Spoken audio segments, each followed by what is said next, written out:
What? Thank you. Yeah. That's really nice of you to notice. The Lord next describes what Rajasic renunciation is. Dukkham mityeva yat karma Dukkhamityeva yat karma kaya klesha bhayat tyajet kaya klesha bhayat tyajet sakritva rajasam tyagam sakritva rajasam tyagam naiva tyaga phalam labhet. naiva tyaga phalam labhet. The abandonment of one who gives up action, fearing physical discomfort, and thinking all actions to be troublesome is Rajasic abandonment, and no gain is earned thereby. Rajasic abandonment. Some people give up performance of essential duties, thinking it to be inconvenient to them. For example, some actions may be necessary in relation to an essential duty, but its performance may be inconvenient or arduous. If an action is renounced only for such a reason, such renunciation would be Rajasic. Rajas results in suffering, and therefore such an abandonment does not produce the serenity born of self-surrender. On the other hand, such a person reaps the harvest of suffering. To give up duties only for fear of physical discomfort amounts to Rajasic abandonment. If an essential duty is prescribed, it must be performed without any consideration of the discomfort involved. Hmm. So giving up something or not doing something because you feel like it is difficult to do. Again, it is being led by likes and dislikes. And that kind of tyag is a rajasic tyag. Rajas always, Rajas jahan bhi hota hai, tamas is very close by to it. Very, very close by. Rajas and tamas go hand in hand. If you're constantly in a space of Rajas, it's a matter of time that you will slip into tamas at some point of time. Okay? And which means that it will eventually lead to suffering. So, Rajasic abandonment of any kind leads to suffering. It is not recommended. So, one type of Rajasic abandonment, which is described here, is when you give up some difficult thing as because it is just like, it's just too tough to do. For example, waking up early in the morning, right? Exercising, you have to exercise. It is important for the body, right? And why? Purpose, right? Because you need to, because this body is a temple, you need to keep it clean, you need to keep it physically fit to be able to do our duties constantly, right? And we give this up because too tough. Yeah, who's going to wake up early in the morning? Who's going to exercise? Very difficult, right? These are all rajasic abandonments. Another type of Rajasic abandonment is when we are doing a tyag with an attachment to the results. Okay. So, first type of tyag, when you give up exercise. The second type of tyag, you actually do exercise and you give up certain types of foods, you give up certain types of comforts, but the purpose of doing that is very Rajasic, which is that you have an end goal in mind and you're attached to that end result. I'm exercising so that my body looks beautiful, so that I can, I can get compliments from people, I look good in a certain dress, or, all of these, any of these things where either you're giving up because it's tough to do, the right thing to do is not being done, or you're doing it, but the purpose is Rajasic purpose. Both of these types of tyag are Rajasic tyag. So a lot of us do a lot of tyag. It becomes a part of you are giving up. For example, in office, you are working really, really hard, right? But you're doing and you're giving up a lot of stuff. You're giving up your sleep, you're giving up your, you're giving up your comforts, you're doing a lot of that hard work and giving up so much in your life. But with what purpose? It's not because, oh, this is my duty, I must do this in the best way possible. But if you're doing it because I must get recognition from my boss, I must get my bonus, all of those things, right? If that is the end goal why you're doing it and not because this is the right thing to do, because it's my duty to do so, that is also a Rajasic tyag. Okay, so here you're doing something and you're taking on an extraordinary effort, but the purpose is very rajasic purpose. That is also a rajasic tyag and will lead to tamas, will lead to suffering. Why? Because not all things that we ask for or work towards will always be fulfilled. At some point of time, you will reach that limit where whatever you're working towards, you may not get. Or, so first of all, so that itself will immediately cause you to get upset and anger, right? नहीं मिला उतना bonus, मिला bonus, पहले bonus नहीं मिला, मिला bonus but उतना नहीं मिला जितने मेरे साथ वाले को मिला, उतना नहीं मिला जितना मैंने एक्सपेक्ट किया था. They don't value me, right? Leads to tamas. और और the third thing is that अगर मिल गया फिर अब उसको मेंटेन करना है, उसमें अलग एफर्ट जाएगा, which will again lead to tamas, right? So rajasic purpose always causes effort and pain and suffering in the course of attaining it. Once you've attained it, in the process of maintaining it and the fear of losing it. Okay, so there is no shanti, there is no bliss, there is no happiness in a rajasic action. जो भी है, it is not happiness, it is pleasure. You may get momentary pleasures, which is a very tiny fraction of what happiness we all deserve and we all should work towards. Okay, so that's rajasic renunciation. And then will you read with us? The Lord now proceeds to describe sattvic abandonment.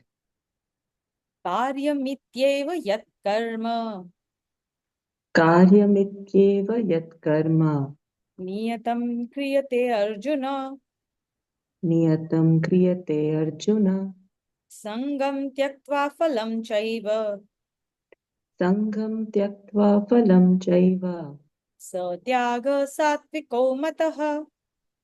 satyaga satviko matah.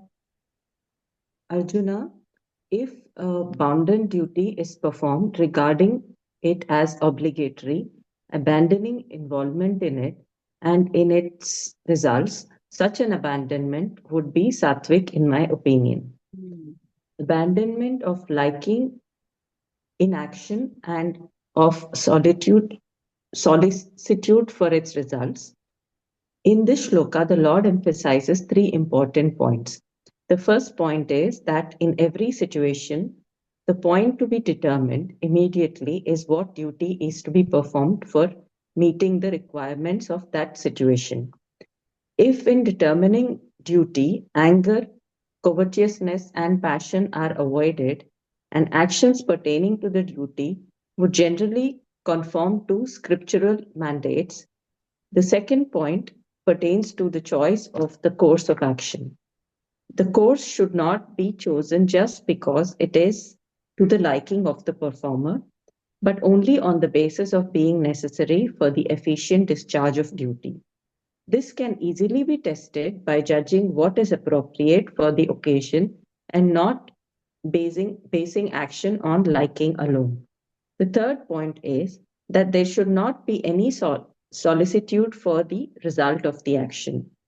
The general worldly view is against this principle because usually a person does something only for some personal gain, whereas the outcome of the action should be dedicated to the Lord.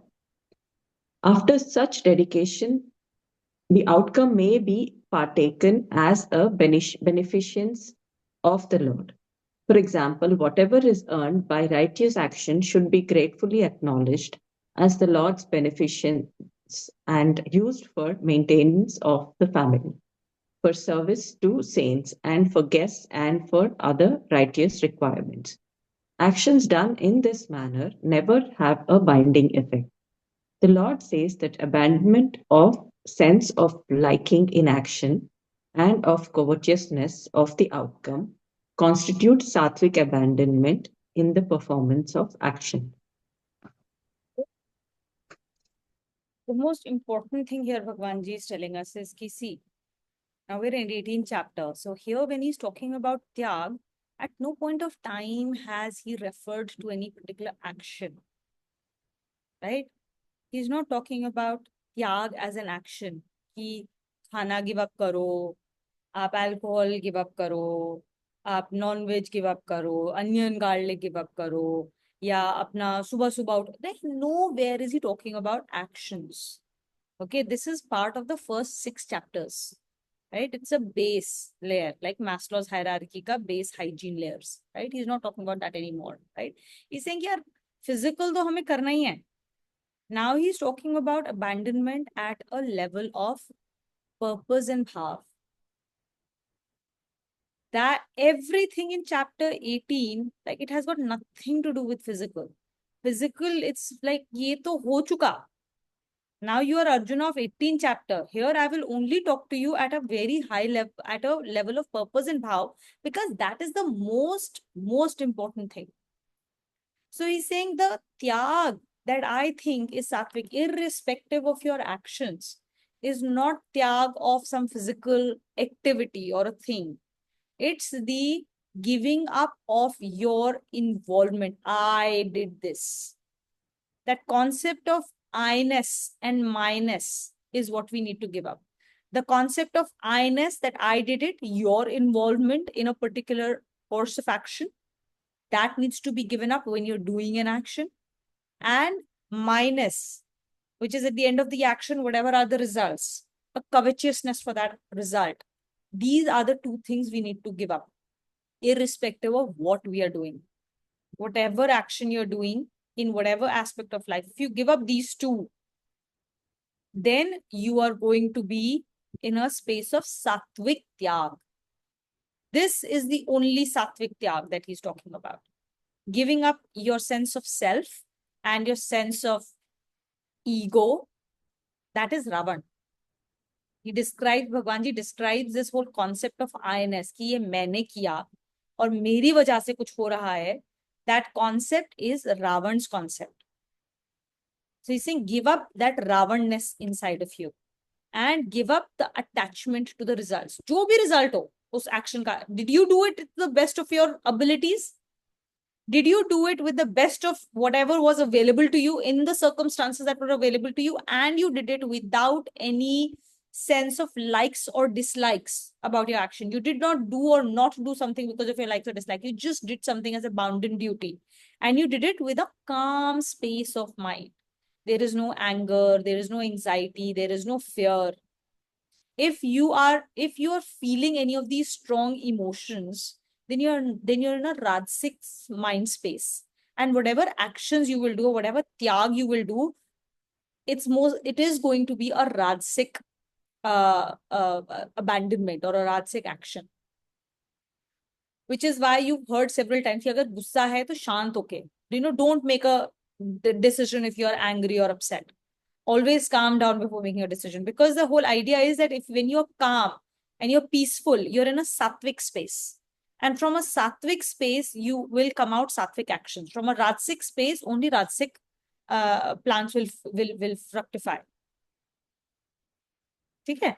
So, the cheat sheet he's given us is that when you are determining any duty, when you're determining any source of action, anger, covetousness, and passion must be avoided.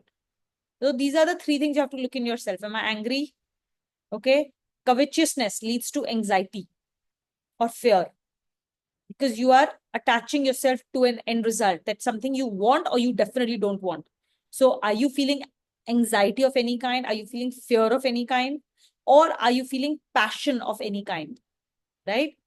ये 3 चीजें अगर आपके अंदर नहीं है, if you're not feeling any of them, or if you're feeling them and you become aware of them, then give them up to Bhagwan ji. Say, okay, I can sense it. Just that awareness, and then giving it to Bhagwan ji will make sure that you return back to a space of sattvic space, and then you take an action. Because awareness in this moment of now, when we are aware, is the space where Bhagwan ji is, where Ram is. Bhagwan exists only in the space of now. He does not exist in future. He does not exist in the past. He only exists in now. So if we are acting in a very, if we are aware of every moment in our lives, and we are not living in past or present, if we are living now, we are conscious. We are aware of what we are saying, what we are doing. We are in touch with ourselves. When we are in touch with ourselves, then only we can take conscious decisions. I become aware of how I'm behaving. I become aware of, oh, this is what's triggering me. Oh, wow, I didn't realize that I would react in such a fashion, or I would feel these feelings, or I would get triggered in this fashion because of this VVGP. These insights only come when I am being aware and being living in the moment. That awareness in that moment, I am closest to Bhagwanji.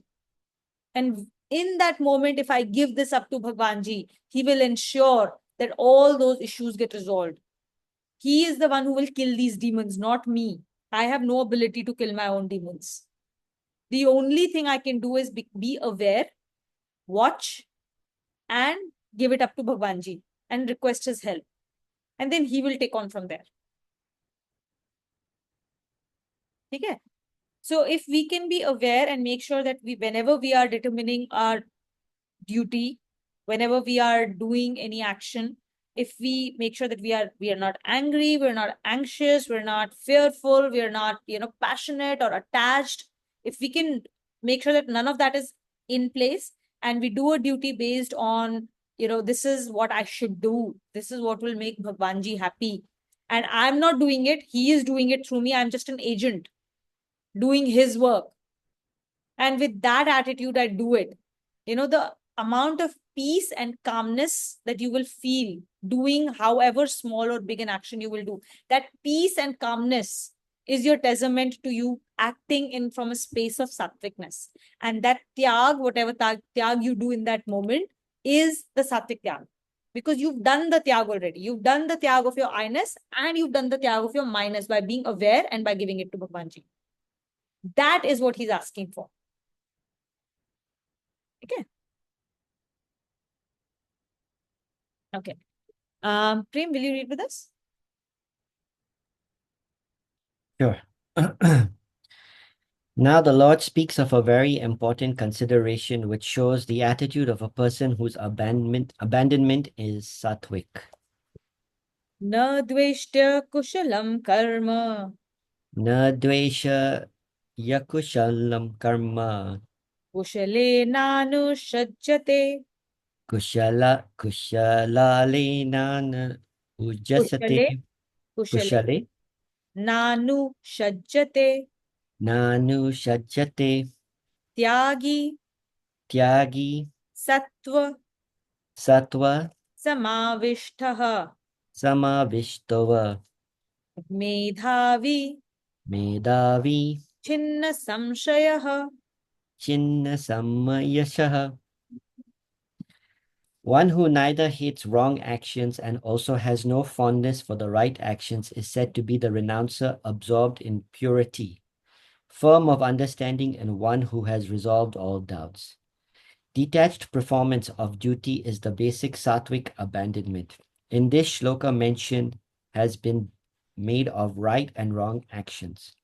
Wrong actions are those which are done to gain a desired object without any consideration of propriety, or which are obviously vicious or forbidden. A person practicing sattvic abandonment is completely devoid of any bias. If any vicious or forbidden action or any motivated action for gaining an objective is abandoned, it is not because of hatred, but because such abandonment is considered to be a bounden duty. In the same manner, all actions enjoyed naturally by his functional classification are performed not because of any fondness for them, but only because they are regarded as prescribed duties. There is no solicitude for any pleasant outcome also, but because just as there is no hatred for any outcome, there is no solicitude of any gains. It is quite possible that such actions may have external form of those done to achieve any gainful objective, but in fact, they lack the character of desire-based actions because there is complete absence of all desire. Sattvic abandonment inspired by non-involvement. The exposition given above should be understood very clearly. The reason is that genuine non-involvement is very frequently taken to be based on aversion or solicitude. For example, if a person is genuinely non-involved or detached in outlook, people ascribe it to lack of interest in family or worldly affairs, or to developing an aversion to them. And if such a person is engaged in a yoga discipline and pursues it in solitude, it is ascribed to some fondness or solicitude for a solitary place. The other side of the picture is also true. Some people threaten to become sannyasis when they develop ill feelings for their families or when misunderstandings grow amongst members of the families. There is no indication of non-involvement, and it's simply a sign of aversion. Some others frequent solitary places because they feel happy in such places, and not because it helps them in their yoga discipline with genuine non-involvement. A really sattvic renunciation is not impelled by aversion or solicitude, but is impelled by a genuine feeling of non-involvement. Thus explaining the sattvic abandonment, it has been emphasized in the second line of the shloka that a person armed with such conviction develops pure sattvic faith. Such a person adheres to the path of karma yoga with a firm determination that sattvic abandonment would undoubtedly lead to the attainment of the supreme state. That is why the Lord describes such a person as a real renouncer with supreme wisdom, free of any doubts whatsoever. So in this shloka, what essentially he's saying is ki sannyas does not mean that you wear orange robes, you give up family, you give up work, and you go and sit in a solitary place and you do meditation. Generally, people think of sannyas as that concept, giving up the world and being, sitting in a solitary place, some Himalaya chale gaye. So Bhagwan Ji is very clearly said that is not sannyas from any thought process. Okay, he's completely debunked that myth here.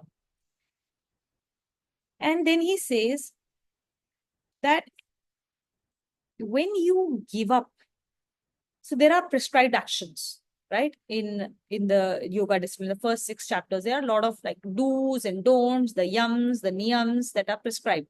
You should do this, you should do that. You should do that, you should not do that, right? Bahut sare hain. About your food, about how you live, about how you act, about your relationships, how you should behave in certain relationships, how you should behave in certain VVGPs, how you should, be like even prescribed duties in terms of what you should be doing as a part of family, as part of various communities, right? There are lots of do's and don'ts. Now, Bhagwan Ji says ki either of these do's, when you do these things, you shouldn't be doing them out of a space of liking them. Right? Obviously, when you do the do's, whatever is prescribed as something that you should do, they will lead to a certain good outcome for you. They will lead to good relationships. They will lead to a good name. They will lead to good body. They will lead to a good health. They will lead to a peace of mind. All the good outcomes will occur out of that. And the reason you will be put at ease or convenience, in various aspects of your life is so that it becomes easy for you to follow the path of dharma. Okay, it's a ras bhara path to doing your duties and towards finding Bhagwan Ji. So, but what he's saying is you shouldn't get attached to these end results. You shouldn't want to do them because of covetousness towards that end result. I want to meditate because meditation makes me feel really, really calm and I feel really happy about it. So I want to do meditation. Now, what's the difference here, right? It's a bit confusing. So the point is that when I do it because of covetousness for that end result, okay, not every time when you do that action of meditation that you will actually get that end result. It depends on a lot of things. Your mind may just not be calm at that time. Or there are some VVGPs that may occur कि आप बैठे हो meditation करने के लिए and somebody comes and disturbs you, right? When you're doing it from a place of I want that end result, you're likely to get upset and agitated. Okay, it's a rajasic form of doing the prescribed actions, right? And similarly, when you don't do certain things, right? You're told, please don't do this. It's because the end results of those is not going to be good for you in some form or the other. Whether that end result gets, realized immediately, or whether it gets realized the next day or a few years down the line. End of the day, it does not lead to good results. That's why you're told, please don't do this. It's not good for you, right? Again, we should not do them because of an aversion towards them. कि हमको hate हो जाए उससे. The point is, why is this being said? It's because if we do it with these likes and dislikes, when we come from rag, dvesh, right? When we come at it from that perspective, it leads to judgment and it leads to ego, enhancement of ego. कि हमने do's and don'ts किए भी, and yet what I have ended up with is more ego. It's become worse for me. And judgment binds. First, I will have judgment about myself, and then I'll have judgment about all others. First, judgment about myself. अरे हम देखो हम कितने amazing हैं, हम तो गीता पढ़ते हैं. अरे हम देखो हम कितने अमेजिंग हैं, हमने तो अल्कोहल गिव अप कर दिया. ये देखो सारे लोग अभी पी रहे हैं यहाँ बैठ के, सबको जज कर रहे हैं अपने left right centre. Judgment binds. And when we free ourselves of these likes, dislikes, aversions, or covetousness, we get into a space of non-judgment for ourselves and for others. Bhagwan Ram cannot appear in a space of judgment. If we are judging ourselves and we are judging others, if we judge others, first of all, know that you judge yourself the harshest. Okay, whatever is inside is outside. If I am like gossiping and judging everybody else, that means the person I judge the most is myself, and I'm making myself the most miserable person in the world. So first you have to stop judging yourself, and with that you have to stop judging others. In the space of non-judgment observation, we were talking about awareness, right? In the last shloka, that space of awareness for Ram to appear must come with non-judgment. I observe myself with certain triggers. I wanted to give up ABC, or I wanted to do something. I want to wake up at 5 a.m. At 5 a.m. when that alarm wakes up, if I can, in a completely non-judgmental awareness, watch what's going on in my mind and what's causing me to wake up or not wake up. What is going on in my mind, right? That is a space of non-judgment. So first that, I have to have non-judgment for myself, and then not have judgment about others. If I am giving up alcohol, it's not because, oh, alcohol drinking is so bad, it's like horrible. नहीं, ऐसा कुछ नहीं है. There is nothing right or wrong. Okay, the concept of right or wrong, भगवान जी ने इसमें श्लोका में बोले, there is nothing right or wrong. Devi sits in everything, in every action. Okay. So if there is Shanti inside of us, that is Devi ka roop. If there is delusion inside of me, that is Devi ka roop. If there is, everything is Devi. Everything in this world is created by Bhagwan Ji. So there is no right or wrong. It just leads to certain things. And you're supposed to, in a very and everything has a space in life. Everything has its place in life. Everything has been created with a purpose. So there are no rights and wrongs. There is no space for morality. There is no morality here.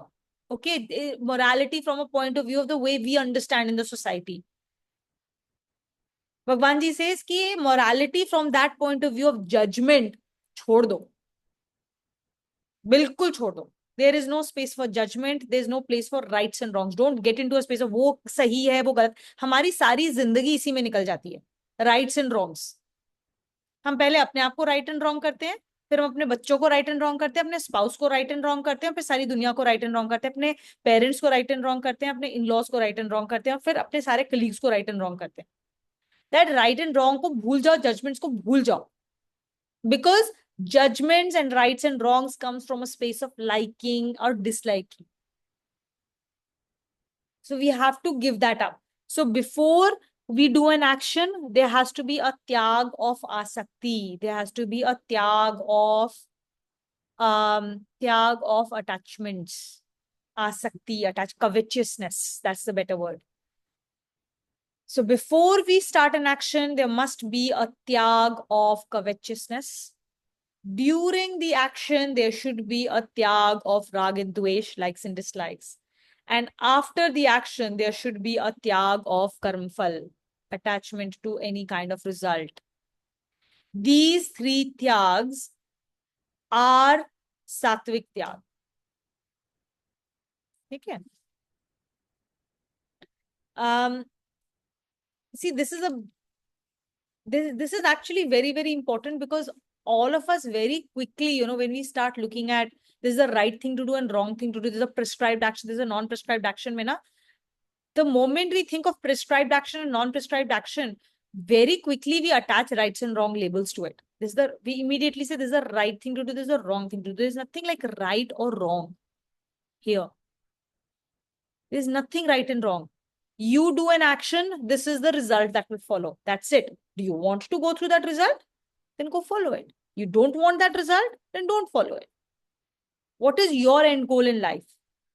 Is your end goal to free yourself from all the delusions and become permanently happy? For you to become the best version of yourself, which is basically becoming Bhagwanji? Whether your goal, if that is your goal, okay, follow A, B, C, D. If this is not your goal, if you have some other goal, you will follow some other A, B, C, D. So there is no right or wrong. There are things just are. You just need to understand them for what they are, what they lead to, what are their characteristics and features, and not judge them. It's like judging a knife. There's no point in knife is, it just is. Oxygen is, it just is. If fire comes on board, oxygen will be a massive enabler of increasing the fire. Okay, but oxygen is also very important for your life. You can't live without oxygen. Either way, it is not, oxygen doesn't become right or wrong. अरे fire को वो कैसे help कर रहा है? अब oxygen बहुत खराब हो गया, because it is the major enabler of fire. Kill oxygen, get carbon dioxide. Carbon dioxide is amazing. There's nothing right or wrong. Oxygen just is. These are the properties. You use this, there is a purpose for it. You use it in this context, this is how it will operate. You use it in this context, this is how it will operate. That's how everything in life is. That's how every VVGP should be approached. Zero judgment. It just is. There is no VVGP that is right or wrong. There is no action that is right or wrong. It just is. There are no behaviors that are right or wrong. There's no right or wrong in your behavior, in your actions. It just is. And we have to learn to be comfortable with what is. And then decide, is this something that is in line with where I want to go? Maybe it is, maybe it is not. And then based on that, we adjust our course correction. And if we try and then we fail a few times, there is no judgment in that also, cannot be. Because the moment we are in judgment, we are binding ourselves down further. It just is an observation that our habits take time to build up. I will fall. A child, there's nothing right or wrong with the fact that the child will fall again and again before he learns to walk. It just is. Nobody says, ये गलत तरीके से चल रहा है. जब बच्चा सीखता है नई habit of walking, he will fall 25 times. Do we judge the child? We don't judge the child, right? He is just learning. Similarly for ourselves and then for others. Others will also fail 2,500 times when they are doing stuff. There's no right or wrong. If they are being who they are being, if they are doing what they are doing, there's a purpose to everything. But they are in your life for a purpose. They are showing you a reflection of yourself in some fashion. Right? We need to leave it at that. And then go back and see, okay, it just is. That space of non-judgmental space is extremely important in our lives. Unfortunately, all of us live our lives from day one. We've been told right, wrong, right, wrong, right, wrong. and we've constantly lived our life in judgments. So this is the most important thing for us to get back into our lives and observe, catch ourselves when we are judging ourselves, catch ourselves when we are judging our children and we are subjecting our spouses to judgment. We have to learn to just be and just say, you know, whatever is happening, it just is. It just is. Okay. Smita, are you there? Would you like to read with us?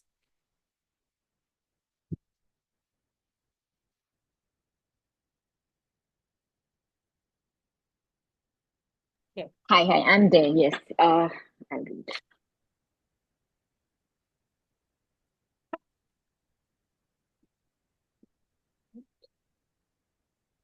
So we are on Shloka 10, right? Yeah. Yeah. Now, the Lord speaks of a very important consideration which shows the attitude of a person whose abandonment is sattvic. We finished that. So connection. Yeah, exactly. Okay. A question arises whether it is possible for anyone to give up actions, and if so, could such a person be called one who has relinquished the results of actions? The Lord replies, Nahi de bhrata shakyam न हि देव भृता शक्यं tyaktum karmanya sheshatah त्यक्तुं कर्मान् शेषतः yastu karma phalatyagi यस्तु कर्मफलत्यागी satyagityabhidiyate. स त्यागीत्यभिधीयते. It is not possible for an embodied being to give up actions in totality. Therefore, one who relinquishes the results of actions is a true renouncer. Abandonment of results is real abandonment. In this shlok, a human being has been called an embodied being. In fact, every human being has a body, but here the word embodied has been used to indicate that human being who is identified with the body. A person who has true perception is not identified with the physical form, but such a person has identification with the Supreme Self. Such persons are very few. About the rest of the human beings, the Lord says that it is not at all possible for them to give up actions in totality. Howsoever one may try, some action or the other has to be performed all the time. But in order to be free of the results of such action, the only way is that such a person should have sattvic abandonment, disassociating not from actions but from their results. The Lord considers such an adherent of Karma Yogi to be the real renouncer. Yeah. So again, he has again told us if you are an embodied person matlab if you have body consciousness, all of us here, make no mistake, we have heavy body consciousness. So people who have body consciousness, which is 99.9% of the people in the world, you cannot give up actions. Okay? Cannot give up actions. If you cannot give up actions, that means you have to do something or the other. Right? So first thing, he's clearly told us that you cannot take sannyas from actions. Okay, he's been saying that from the beginning of the chapter, and he's making it extremely clear again in a specific shloka that is just for this purpose. कुछ भी confusion नहीं होना चाहिए इसके लिए. I'll give up actions. हम चले जाएंगे किसी आश्रम में जाके बैठ जाएंगे 6 महीने के लिए, right? And then I will run away from my duties. He's saying that is all tamasic. You cannot give up actions. You have to do actions. What kind of actions? Dan, tap, and yagya. These are the 3 types of actions you should do, right? And you should do it how? You should do it with 3 types of sattvic tyag. Tyag of asakti, covetousness, tyag of likes and dislikes, and tyag of attachment to the end results. That's it. There is no other path for us. There is no other path. Sankhya yogi ka path nahi hai hamara. We are all karma yogis, and this is the only path prescribed for all of us by Bhagwan Ji.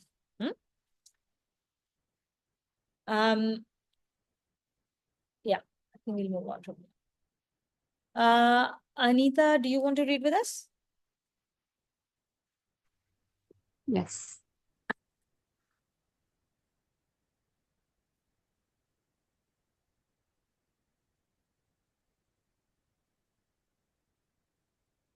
A question arises whether it is possible for anyone to give up action, and if so, We could just such a We just read after shloka 11, 11, right? The conclusion connection from, oh yeah, Connection okay, after. connection from 11. Okay. If a person has sattvic abandonment as prescribed in shloka 10 and 11, actions are bound to be performed, and the actions would certainly bring forth their results. The question arises how to free the action from bondage of these results. The Lord says, So now Bhagwan, a question arises here. Now to you are telling me there is no way for me to like not do actions. You are bounding me to do actions. You're binding me to do actions, even if they are sattvic or whatever. But end of the day, I am doing actions. Actions are like seeds. Seeds will give result. They will bear fruit, right? So now how do I free myself from this cycle? So the Lord says, Anishtamishtam mishram cha. Anishtamishtam Vishram Cha Trividham karmana phalam Trividam Karma Phalam bhavatya tyaginam pretya Bhavatyatyahi Nam Pretya natu samnyasinam kachit. Natu Sanyasinam Kavisit. Kachit.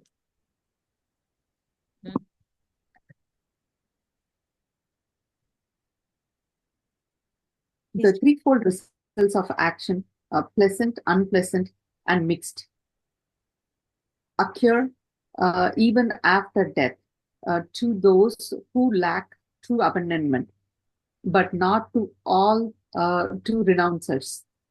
Three types of results of action.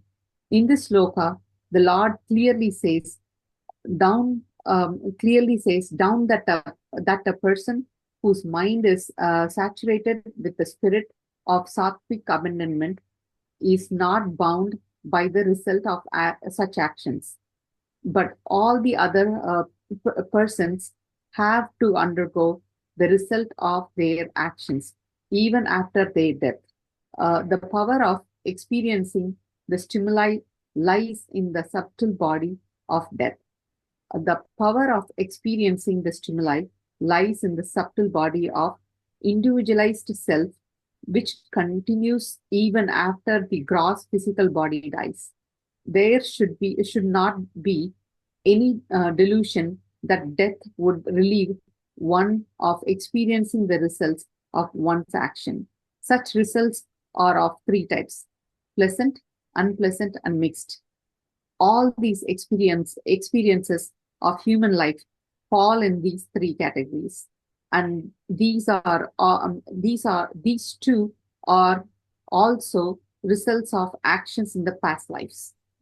So here Bhagwanji is saying that every action that you do is going to result in three types of results: pleasant, unpleasant, and mixed results, right? These results must be experienced by every single person who does an action with an attachment to the results. Okay. Now, for this, we have to basically look at it from the space of the power that we hold.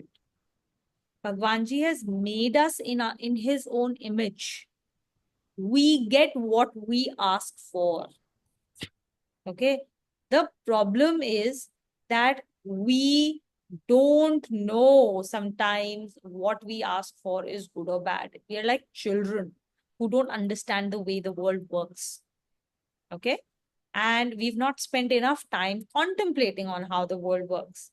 Bhagwanji has laid it all down in the scriptures.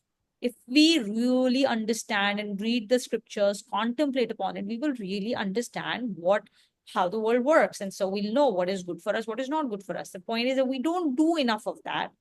And so we don't know when we are asking for chips or that lollipop that these are not good for me.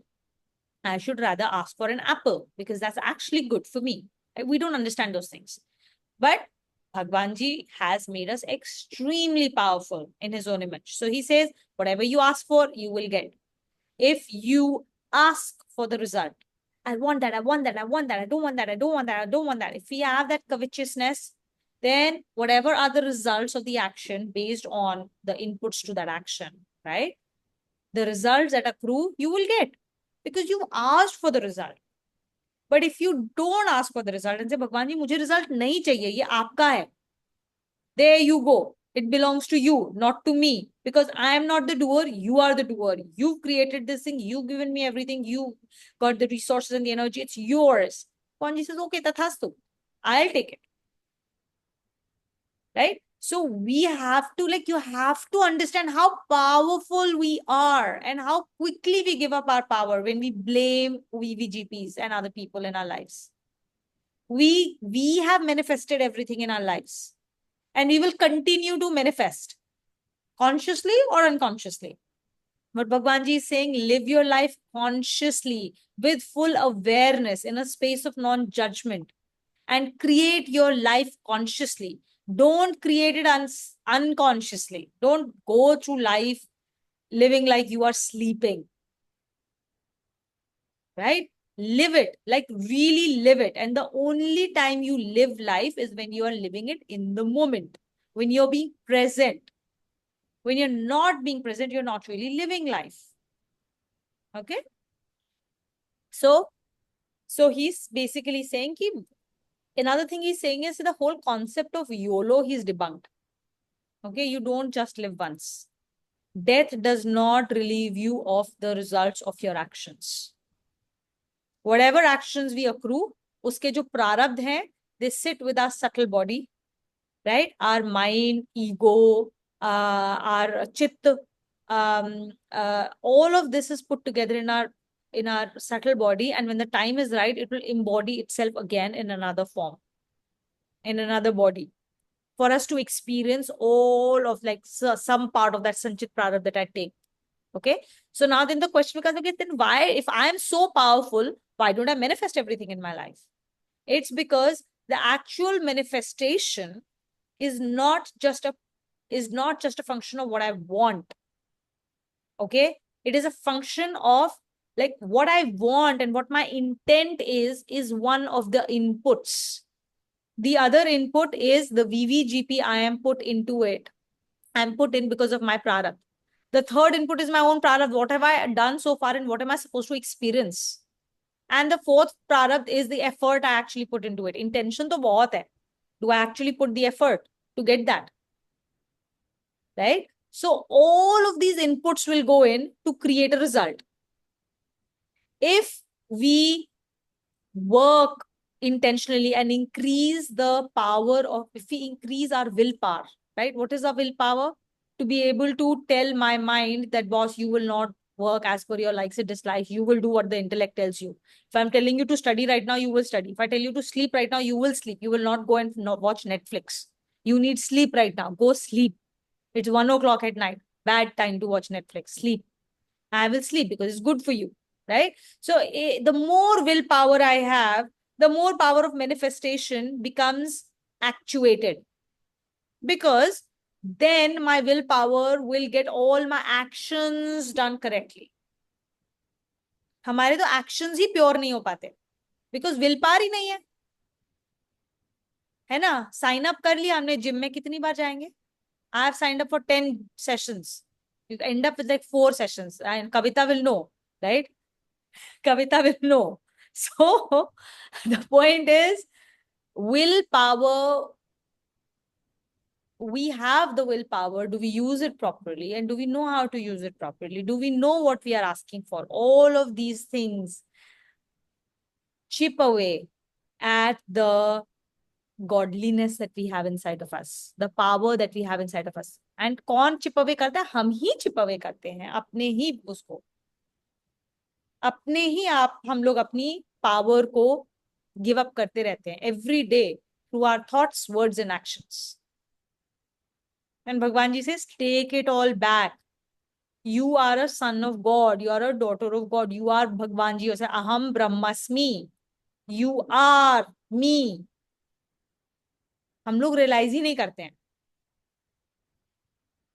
ठीक है?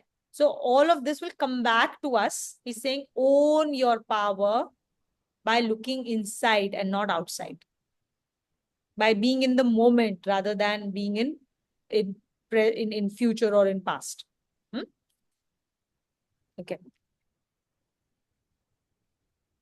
Abundant of results of action is real sannyasa. The person whose mind is saturated with a sense of abandonment of results of action obviously gets completely associated from the obligation to experience the results of action done in this life. In addition, this sloka clarifies that the results of all action performed by such a person, even in previous lives, which remains unexperienced in this life, vanish completely. It means that the practice of sattvic abandonment in this life absolves such an aspirant from the obligation to undergo the effects of the result of all actions done heretofore. Such a person thus attains empacification or moksha. The Lord calls such a person a real sannyasi or a real renouncer, merely putting on archer robes of a sannyasi. Sannyasi is not sannyasa, but absorption of the mind in sattvic abandonment is a real sannyasa.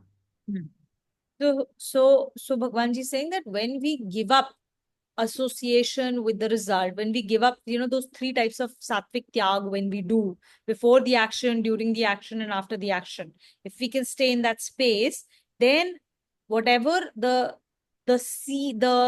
fruits, no, sorry, not the fruits, those actions which are typically the seed become like roasted seeds. They do not sprout anymore to create any results. They get roasted by the tap of doing your duty in the right manner. They get roasted in the fire of the tap. Okay?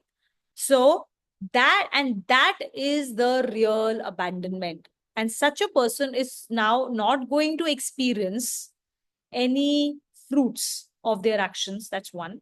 Not just from the actions that you're doing right now. If you have truly renounced a certain way of being, right, which was binding you earlier, you would have been doing this behavior for like so many past lives, right? Bhagwan ji says that all that jo bhusa bhara hua hai na, that entire sanchit karma because of that particular way of being, all of that gets lit up and finished off, as if like you put a lighted match in a haystack. It gets burnt up. So when you truly become calm and peaceful about a certain way of being, and you become like you can give a certain attachment up right now, you don't just like burn up that prarabdha that you're experiencing right now, but also everything associated with it from all your past lives. You never have to then go back to experience the results of those previous actions also that were associated with this way of being. Because now you've learned your lesson. The whole thing of like, you have to go through this, you have to go through this, you have to go through this is for you to learn a certain lesson. If you've learned the lesson, then there's no reason for you to go through those things ever again. That's it. It's gone. You get free. That's why Bhagwan Ji says that irrespective of what you've done in your past lives, in this one life that you get as a human being, it is supremely powerful and has the power to completely emancipate you, give you the moksha in this one life. You don't have to like live through 1,000 lives ke prarabdha. This one life can emancipate you from everything. That's how powerful this yoni is. And that's how powerful these little 60, 70, 80, 90 years that we have in our lives, this is how powerful they are. And this is how precious they are. So we should and must use every single moment with the right goal in mind and not the petty goal of, lower levels of Maslow's hierarchy, जहाँ पे हम अटके रहते हैं, है ना? Okay.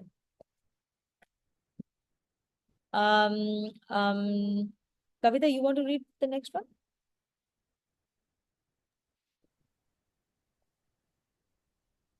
Connection.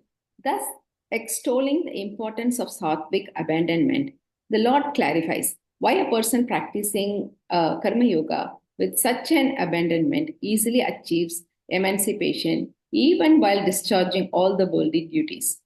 Now, the Lord take up the subject of actions and their result from the point of view of Sankhya Yoga and says, Panchetani Mahabaho Panchaitani Mahabaho Karanani Nibodh me Karanani Nibodhame Sankhye Kritante Proktani Shankye Kritante Praktani Siddhaye Sarva Karmanam. Siddhaye Sarva Karmanam. O Mahabahu, learn from me that 5 causes underlying all actions as described in Shankya system, which spells the end of all actions.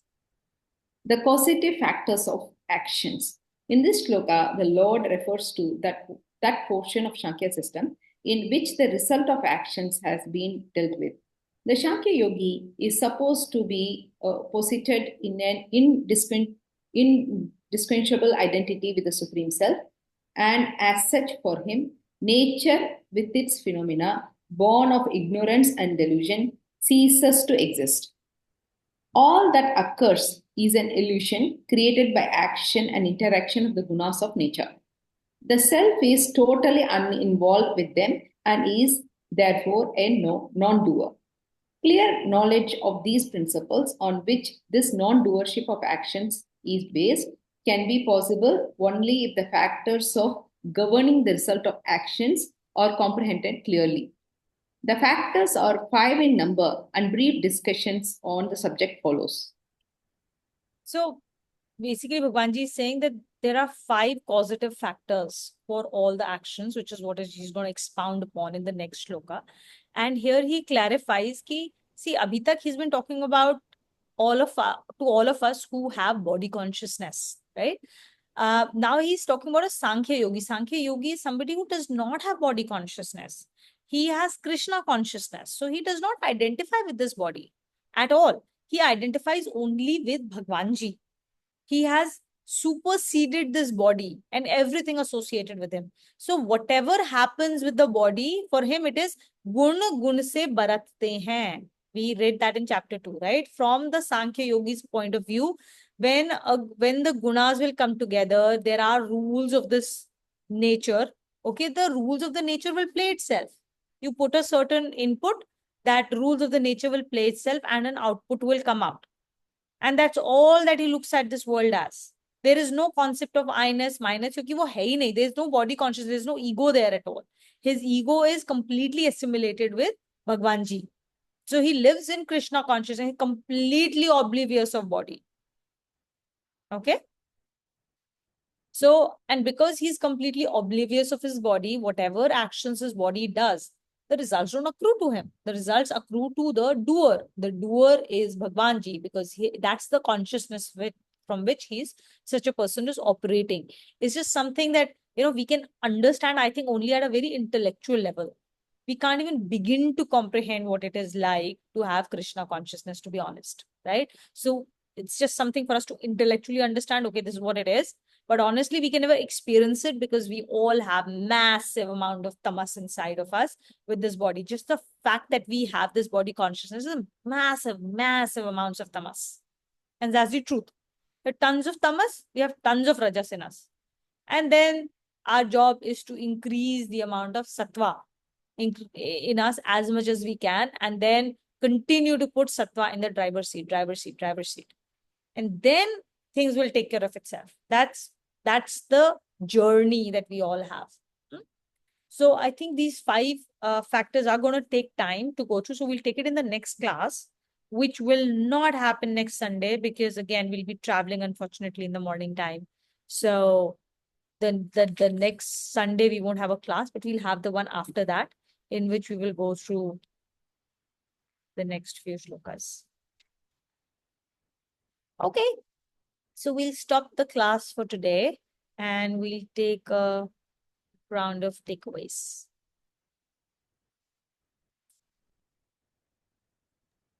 I can go first. For me, my takeaway was when we discussed the bhav behind the actions and what I do or what I give up is very important. So, is it either to connect with God or achieving worldly things or feeding my ego, seeking validation? So I pray to God that I choose the first one, which is to connect with God. And the giving up of I-ness and minus, that I felt was something I took away from the class, that my giving up the sense of self or an ego, and giving up the fact that I did something, which is the I-ness aspect, and my attachment to the results of the action, that is the minus aspect. That's something I learned and I want to practice. And also, self-awareness is something which is very important about the important feelings of anger, fear, and passion or covetousness. So my job is to basically be aware of it and then dedicate it to God to help and pray to God that I can get rid of it slowly. And this awareness this week is going to be that to identify these feelings and pray to God that I can work upon it and uh, with their help get rid of it.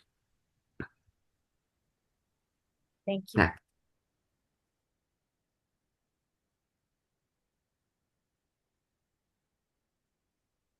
I'll go next. So the summation in 1811, I think, is very crucial. So we are being called as like embodied being and relinquishing of all the results of action, since we cannot give up the action itself, is the part of Karma Yogi path. So that's the key takeaway for me. Thank you. I can Go ahead, Nina. I'll go after you. Okay, thank you.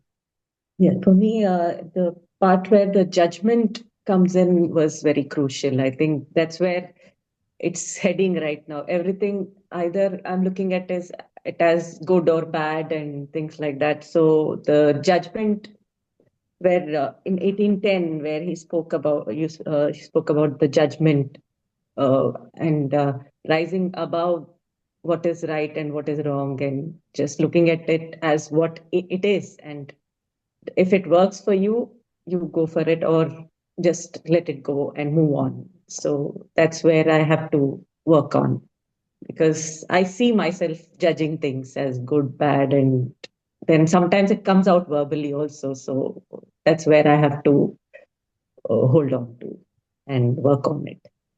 That's my takeaway for today. Thank you. Yeah, hi. I think I would also elaborate on what Nena was saying, that, judgment comes very easily to us, be it to ourselves or to our family members. I think we still don't, the first thing we can give up is judging others, but to our family members and ourselves, we keep judging because, and we think that we are doing it for our good and their good.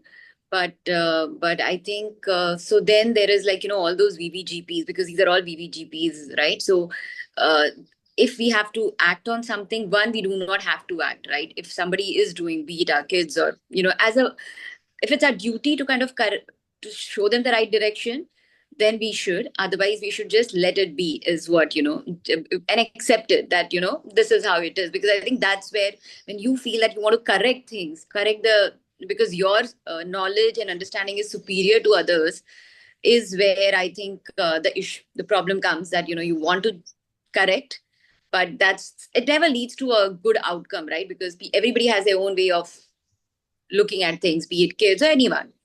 So I think that aspect, that let it be, is very important. And stop your market mind, keep going around, this I have to fix, need not be. Just accept things and just be at peace. So I'll elaborate that a little bit more. Judgment and correction are two different things, right?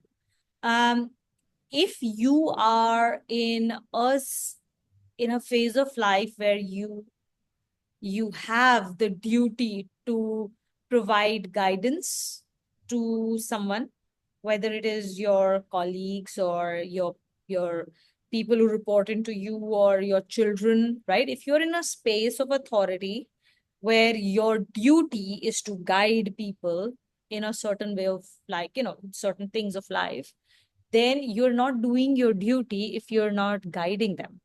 You can't just accept people if they are doing, like, you can't abandon your own duty. You can do your duty of providing the guidance without judgment. Okay. Let me try and see if I can find an example for this. For example, okay. When I was in class 10th or 11th, right? My dad had a conversation with me and he told me कि यार देखो ऐसा है, smoking से ये होता है, drinking से ये होता है. Good, bad. Okay. And he told me about, like, you will make the choices of your life, right? If you choose this, you will experience this. These are the choices I made in my life. These are the results I am experiencing in my life. Now it's up to you to decide what you will do, right? And like that is providing guidance and giving us the ability to choose, and then know that results will follow based on what you're doing. And then if you do end up making choices which will bring you grief, then as a parent, your job is to be there for them and hold on to them and say, see, okay, now you've experienced this. You don't judge them because they've made certain right or wrong choices. You are there for them and then you help them see, okay, you made this choice. Okay, this is what it led to. Is this what you want to experience more of? Yes, then continue. If not, then don't continue. Like, so there is a way to provide guidance. You don't just accept, you provide guidance without judgment. But yes, there are cases where you just have to accept. You are not going to provide that guidance to your parents or your in-laws, for example. Not No, I your get spouse. correct. Yeah. Where the fiduciary duty is, you provide, 100%. right? Where you are expected, be it kids or where, as you mentioned, like to a colleague who has come to you for like colleagues will come to you for a suggestion, you can provide it. 100%. Kids come to you for a suggestion, but that is your corrective action that you need to take as a parent. That's your fiduciary duty. But I think apart from that, and most, I would say, like for your spouse, everybody's an adult. So you don't have to kind of, because in a lot of situation you feel I know better. I mean, you do not say it, but you would feel in your mind I know better how to deal with the situation. But that need not, I mean, there also acceptance is very important. Otherwise your mind keeps overworking and doesn't do much. It doesn't lead to peace, right? It just leads to your mind, like, even if you don't act on it, but there is a lot of things going in your mind. So I think that let it be would be important. Yeah, correct. Absolutely. That's very, very well said, Smita. Thank you. We'll go next. So at the end of it, everything is like, any situation, people, or anything, whatever we are facing in life is ended up in learning a lesson and course correction at our end. So to course correction, to burn up all the product and give up that attachment. So for that course correction, we have to be very aware of what our mind is going, and whether we are kind of like, reacting or responding in that situation. We are being present and non-attachment. Are we doing this action with the sattvic tyag, and are we doing with likes and dislikes, or we do with the non-judgmental attitude? So we had to be extremely aware and be present all the moment. That is the takeaway, today's class takeaway. Thank you. Thank you, Kavita. I can go next.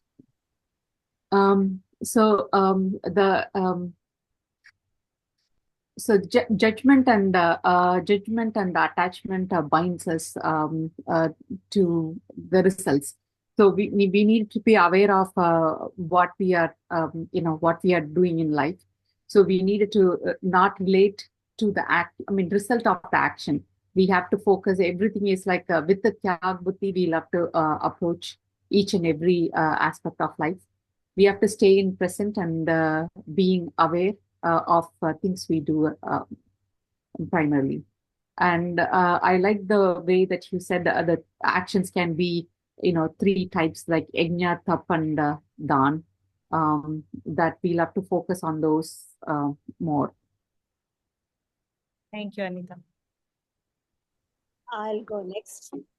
So my takeaway today is doing our duty without any judgment, likes and dislikes, and then doing in the sattvic way without any when you do sattvic way, there is no attachments.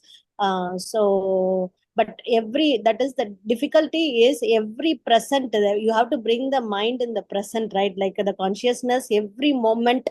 That is the difficult. Sometimes I try to work on that. Sometimes if the mind is fresh and then fresh means like you feel energy there within you, then you can consciously you can do the things.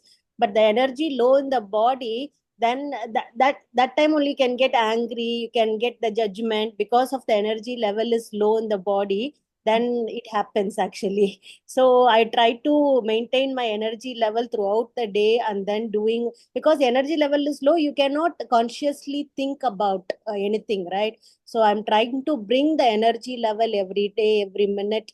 Yeah, through the nature way. Yeah, thank you. Very, very good insight, Visalakshi. Absolutely right. And I think that's a key takeaway for all of us to, manage our energy levels through the day, which is again a reason why certain yams and niyams, the do's and don'ts are prescribed, because they help us keep up our energy levels at an optimum level so that we can be much more present to life, can be more alive to life, right? Very well said, Visalakshi. Thank you. I'll go next. I felt today's class was very good in sense that, being aware, being present, and, focusing on the now, and as opposed to just always chasing and looking for results, and also not judging. I thought those were all very key takeaways for me. Thank you, Prem. Amazing. So we had Vijay do the invocation shlokas. So who wants to do the closing shlokas?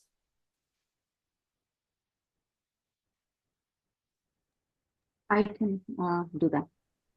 Okay, Adhika.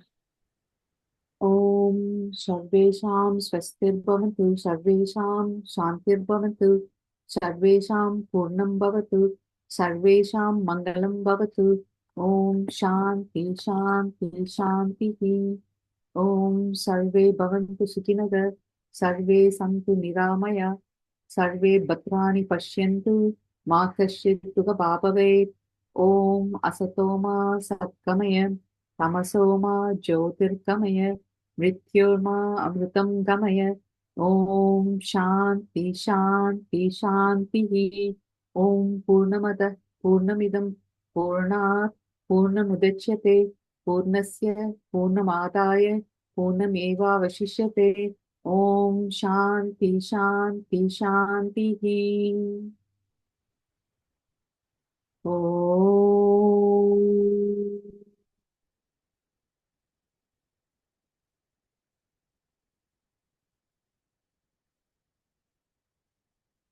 Om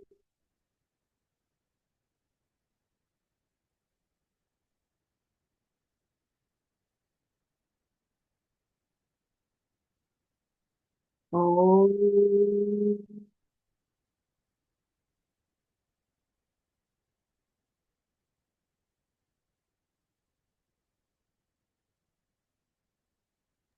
Thank you for the seva, Anita. So before we end the class, couple of things. One, I've already mentioned that next weekend we won't have the class. That's one. Second, look, we're concluding this round of Gita. Okay, it's been 3.5 years since we've been doing this class, right? I think the bare minimum thing I would like all of us to do before the end of the class is for us to be able to, first of all, be able to say the invocation shlokas without a mistake, right? That is just a reflection of, it's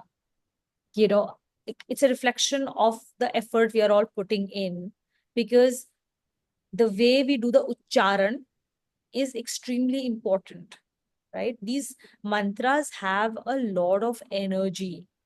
Each of these sounds has a lot of energy.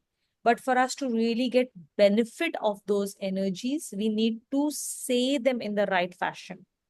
If we don't say them correctly, the benefit will not accrue to us. So then we are just doing an action, but it's wasted action, because it's not creating that flow of energy inside of us, which will put us in a way that we become much more receptive to this satsang.